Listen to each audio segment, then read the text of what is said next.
Hello and welcome back to yet another video on the Alejandro Hernandez podcast. And today I'm finally giving you guys my official NBA playoff tiers as we are now just about approaching the start of the NBA playoffs. We're about near the final 4 to 3 days of the regular season. And I'm going to kick this right off with the won't survive the play-in tier. And I'm only including just the 1 through 10 seeds in the Eastern Conference and the Western Conference. And my won't survive the play-in tier is going to be just the 9 and 10 seeds, which are the Chicago Bulls, the Miami Heat, the Sacramento Kings, and the Dallas Mavericks. I really don't see the point in the play-in these past couple of seasons. Only the 7 and 8 seeds have qualified to the actual NBA playoffs through the play-in. There hasn't really been a 9 or 10 seed that has survived the play-in. And yeah, that's why I'm putting these four teams in this tier, just simply off historical basis. No 9 or 10 seed has ever made it out of the play-in, and I don't see it happening again this year. There's such a gap between the 1 through 8 seeds in both the East and the West, more so in the West, since there's a bunch of 46 to 47 win teams through the 1 through 8, and then the 9 and 10 are under 500. So I think it's kind of unfair to those 7 and 8 seeds that they have to play for a spot in the playoffs for teams that didn't necessarily earn it with their regular season record in the 9 and 10 seeds, in this case, the Kings and the Mavericks. I just think there's a huge gap, and I don't see any of these four teams making it out of the play-in. And then now moving on to first round exits. This tier is kind of challenging given how tough the Western Conference is. So I'm going to start with the East. In the Eastern Conference, the Orlando Magic and the Atlanta Hawks are both the 7 and 8 seeds, and I do not see these teams winning a series in the first round solely because of their matchups that they are going to be faced with in the first round. And the Cleveland Cavaliers and the Boston Celtics, the Magic are most likely going to draw the Celtics, and the Hawks are going to draw the Cavs. It's just two complete mismatches. The Cavs and the Celtics are far and away the best teams in the Eastern Conference. The Magic and Hawks are locks to be first round exits due to the Boston Celtics and the Cleveland Cavaliers possibly winning those series in at least a minimum of 5 games, a maximum of 5 games. I mean, either a gentleman's sweep or just a sweep in the first round for both those two teams. And now in the West, I'm gonna have the Memphis Grizzlies as a first round exit. I just don't think they have the depth, and they par up with some of the mid tier West teams like the Warriors, the Clippers, even the Nuggets. I think the Grizzlies, although they're in contention right now to stay out of the play-in, they might draw the Lakers as the 6th seed. They could draw the Warriors or the Clippers. I don't see them being better or beating any of those three teams in a 7 game series. And even the Rockets, I think I'd take the Rockets over the Grizzlies if the Grizzlies end up being the 7th seed and have to play the Rockets as the 2 seed. I just don't see them winning a 7 game series against any of those four top caliber West teams. And then also moving on to, this is kind of tough. I'm going to put the Denver Nuggets as a first round exit, given just the complete turnaround that this franchise has seen in the last couple of days, firing their head coach, firing their general manager. There's just a lot of noise around their franchise right now. And I just see this going downhill. The Denver Nuggets have been on a downhill trajectory ever since blowing that 20-point lead at home in the Western Conference semis against the Minnesota Timberwolves last season. They just haven't looked like the same dominant team. They haven't dominated the West since, and I can see them crashing out in the first round. It's all dependent on matchup. They match up well against the Warriors, but I don't see them playing Golden State in the first round, just the way the seeding is gonna plan out. I don't see them beating the Clippers right now, the way the Clippers have been playing since Kawhi Leonard has returned. And if they end up being the 6, now with the Lakers adding Luka Doncic, it's just a complete mismatch. So I don't see them matching up with either the Lakers, the Clippers, or any other West team for that matter. However, if they end up being the 7 and matching up against the Rockets, that would be a favorable matchup for them.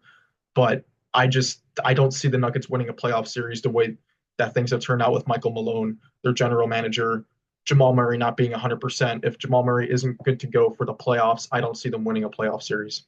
Simple as that.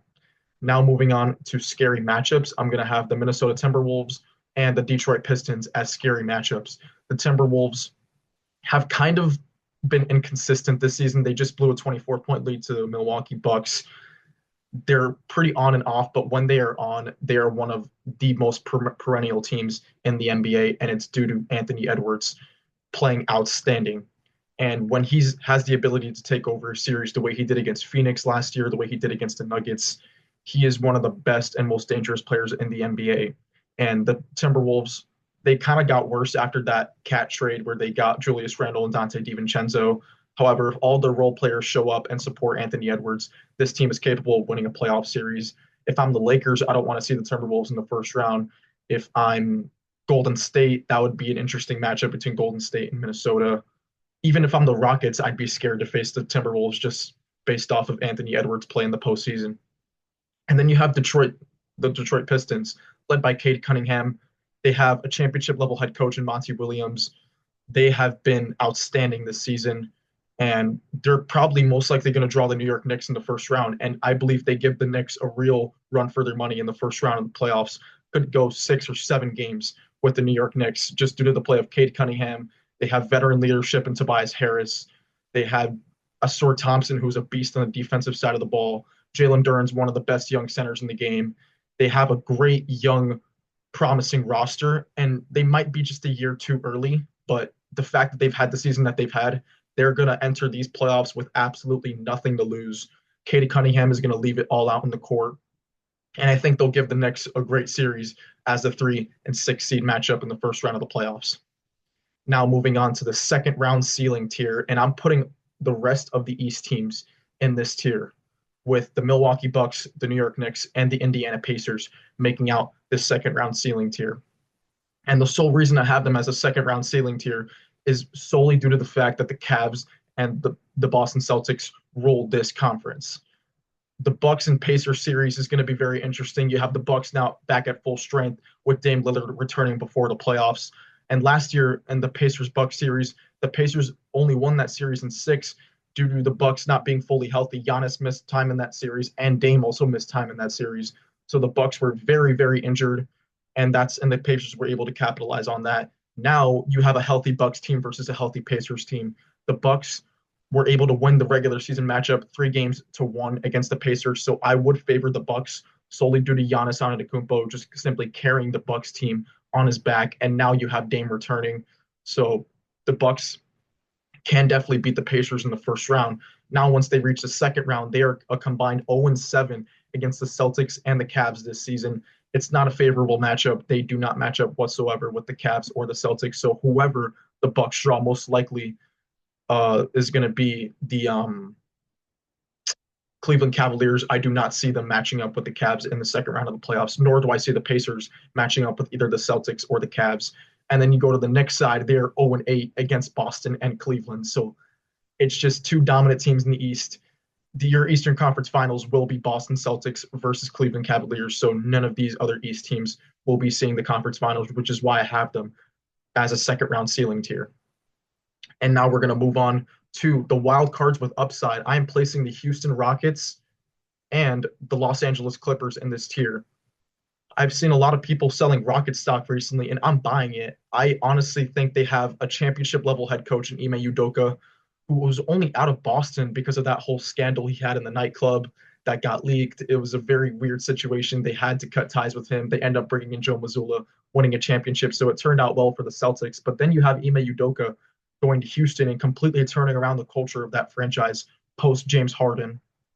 They have a young and promising star in Jalen Green who's shown some inconsistency. However, when he's on, he is one of the top young guards in the NBA. They have a bright, promising center in Alperen Sengun, who's probably a top 7 center in the NBA. They have playoff experience with Fred VanVleet at the point and Dillon Brooks as a power forward. They have a great lineup. Then you also have Amen Thompson, who's an athletic freak who they can just slap on the opposing team's best offensive player, and he can lock them up. I see this Rockets team as a contender in the Western Conference, and they are very capable of winning 1, possibly 2 series, depending on who they match up with in the first round and the second round. It's all based on matchups. If the Rockets were able to draw maybe a Memphis in the first round or a Timberwolves in the first round, I'd favor them in that series. It wouldn't be a quick series. It'd probably be in 6 or 7 games. But I do have faith in Ime Udoka's leadership. He will have this team ready to go, and I believe they're fired up, and they're going to have that underdog mentality in these playoffs. since they're going to be facing more experienced teams, and the media, the mass majority of the media, is going to be picking these more experienced teams over the Rockets. I can see them winning a first round series, possibly a second round series. However, if they match up with the Lakers, which is likely in the second round, I don't see them getting past them. But they are a team with upside, and I'm taking them as that. Then you also have the Clippers, who are just climbing up the standings since Kawhi Leonard's return. He has been absolutely outstanding since he's returned into the lineup, averaging about over 25 points a game. He's playing elite offense, playing elite defense. You have James Harden facilitating, and then you have one of the breakout players of this year, probably my pick for most improved player in Ivica Zubac. He has been absolutely unbelievable for this Clippers team. He just had a triple double last night. He's been he's had career highs in pretty much every single stat. Due to the play of James Harden, he has completely elevated Zubac's game as a center, and it's very important to have great centers in the league, as that is a very advantageous position to be great at in the NBA, and the Clippers have that. So with the play of Harden, Kawhi Leonard, and Ivica Zubac, the Clippers are a real contending team in the Western Conference, and I believe they match up well with the Warriors. They match up well with the Denver Nuggets. They match up well with the Timberwolves. Basically, every kind of 3 to 8 seed they match up well with besides the Lakers. I'd still take the Lakers over the Clippers. And I wouldn't want to see the Lakers if I were the Clippers, but any other team, I'd like the Clippers over them in the Western Conference first round. So if they do get past that first round, they end up playing OKC in the second round. And that would be a very interesting series. Either the Clippers or Golden State is who OKC is going to see in the second round of the playoffs. And those are going to be great series. So that is why I have wild cards with upside, the Houston Rockets and the Los Angeles Clippers. Now moving on to the title contenders, I'm going to put the Los Angeles Lakers and the Golden State Warriors in this tier. And both of these teams made outstanding moves at the trade deadline, acquiring the Lakers acquiring Luka Doncic, who has completely taken them to another level in one of Braun's last seasons. Now they actually have a contending team because LeBron doesn't have to put the team on his back. Now he can finally sit back and be the team's second or third option, not the first option. Now you have that apex predator in Luka Doncic running the point. He just had a 45-point performance against the Mavericks last night. He is locked in. He is in playoff mode, and I believe this Lakers team can have the potential to go all the way. And we just saw them have a perfect performance against the Thunder the other night. They end up tied in the fourth quarter in the second matchup, and then Luka gets thrown out of the game, which completely tilted it in OKC's favor. They end up winning by blowout, but that game was very close up until Luka Doncic's ejection. So I believe the Lakers match up great with the Thunder at full strength. However, I don't want to be knock on wood, but I just think that one injury can deteriorate. This doesn't just go for the Lakers, but it goes for any team in playoff contention. The Knicks, for example, with Tom Thibodeau loading up on their minutes, one injury can change everything in this postseason. And injuries is what paved the way for the Boston Celtics last postseason. You could see the same thing with the OKC Thunder if just one player goes down on either the Lakers or the Warriors. The Lakers bench isn't that deep. The Warriors bench isn't that deep. Just one injury can change everything for a team and could pave the way for a team in the playoffs. So God forbid a player goes down on either the Lakers or the Warriors. That is going to ruin their chances at a title. But if these two teams remain healthy, the Warriors and the Lakers, I would not be surprised one bit if they end up in the NBA Finals. And then you now tilt over to the Warriors side of things. They were on a 65 win pace since acquiring Jimmy Butler. If they had him since the beginning of the season, they'd probably have around the same record as the Thunder. Jimmy Butler's been an outstanding addition. He can score whenever he wants. He plays elite defense. He facilitates. And Steph Curry's game has been elevated to another level. Now that all the attention isn't drawn onto him, some of it's now going to Jimmy. It's been a great 1-2 punch between those two. Podziemski's been great as a third or fourth option. You have Moses Moody. Draymond Green's a defensive player of the year lock this season. So the Warriors have a lot of things going for them. And the way the bracket is playing out right now, I think that Spurs loss last night was a blessing in disguise for the Warriors, as they'll now be a play-in team. So instead of seeing the Lakers essentially as a 6 seed, you're now in a position where if you win your play-in game, you play the Rockets as the 7 seed. And I believe I'd take you over the Houston Rockets in that series. So the Golden State Warriors have a clear path to the second round of the playoffs, which they would face Oklahoma City in the second round, and that would be a great series. I'd still probably favor OKC, but the Warriors are a dangerous team. They are a competitive team, and I could see them very well in the championship once again if things go their way. Now, for my final tier, the NBA Finals appearance or bust, I'm putting the Cleveland Cavaliers, the Oklahoma City Thunder, and the Boston Celtics in this NBA Finals or bust tier. These are undoubtedly the three best teams in the NBA, not just because of their record, but because of the depth of their rosters, just the complete dominance that they've showed over the course of this NBA season. The Oklahoma City Thunder going 29-1 against the Eastern Conference. They have just been a juggernaut this season. They were so close to 70 wins in a regular season, which has only been done probably only two or three times in NBA history. The Thunder are just awesome. They have the league's MVP in Shai Gilgeous-Alexander. He leads the NBA in points per game, in points in general. And not only do they have the best scorer in the NBA, but they have one of the best defenses in the NBA just due to the amount of dogs that they have on the defensive side of the ball. You have Lou Dort, who's one of the best perimeter defenders in the NBA. You have Chet Holmgren, one of the best shot blockers. Isaiah Hartenstein, one of the best interior defenders. Then on the perimeter, you have Alex Caruso. You have Isaiah Joe, who's a shooter off the bench. And you also have Cason Wallace, who's another lockdown defender. The Thunder just have so many bodies to throw on you on defense that's really hard to stay conditioned and to just keep going at them for a full game because they have so many guys who could come off the bench who just play so physical. And then you have Shai Gilgeous-Alexander. I forgot about to even mention Jalen Williams, who's a great second option and all-star. This Thunder team is legit, and if they stay fully healthy, I really don't see what team is stopping them other than the Los Angeles Lakers, who that's who I have as my Western Conference Finals, the Thunder and the Lakers going head to head in that series. And the only question that this Thunder team faces is their playoff experience. They've only really been together for one playoff run, which was last year where they faced Luka Doncic in the Western Conference semis and lost in 6 games as the 1 seed. So I believe they will make it to the Western Conference Finals this year. The question is, can Shai Gilgeous-Alexander elevate his game to a level where he takes them over the top and finally over the hump to the NBA Finals? That is the biggest question for the Thunder. Now, the Cleveland Cavaliers have had an outstanding season, their best regular season since the 2015-16 championship team. Donovan Mitchell's been outstanding. Evan Mobley's development has been awesome. You have Jarrett Allen. The addition of DeAndre Hunter has been excellent as a perimeter shooter, a 3-and-D guy. He's been excellent. Donovan Mitchell, Darius Garland. Just a question for this Cavs team, are the lights going to be too bright for them in the playoffs? I believe they coast through the first round, coast through the second.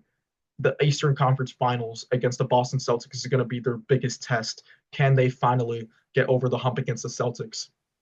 That is their biggest question. And now you move on to Boston, who's coming off an NBA championship. They're trying to defend that title this season. And I give them a very great shot at doing that. I think I would give them the edge in the Eastern Conference Finals against the Cleveland Cavaliers. And Jason Tatum, this is your defining season. Jaylen Brown won the Finals MVP last year. Are you officially going to take responsibility and the leadership role as this team's top option, as this team's top dog? Are you going to own that role as the team's best player? That is what you have to prove this postseason. And I believe he's capable of doing that. I think the Jason Tatum disrespect is going to end this postseason. He's going to show up and he is going to drop masterclass performances, specifically in this Eastern Conference Finals against the Cavaliers. I believe he's going to have a huge series and he will elevate the Celtics back to the NBA Finals for his third NBA Finals appearance. And that is going to be it for my NBA playoff tiers. I hope you guys enjoyed this video, and I'll see you guys next time for when the bracket is officially set. I will be giving you guys my series predictions, but until then, I'll see you guys next time.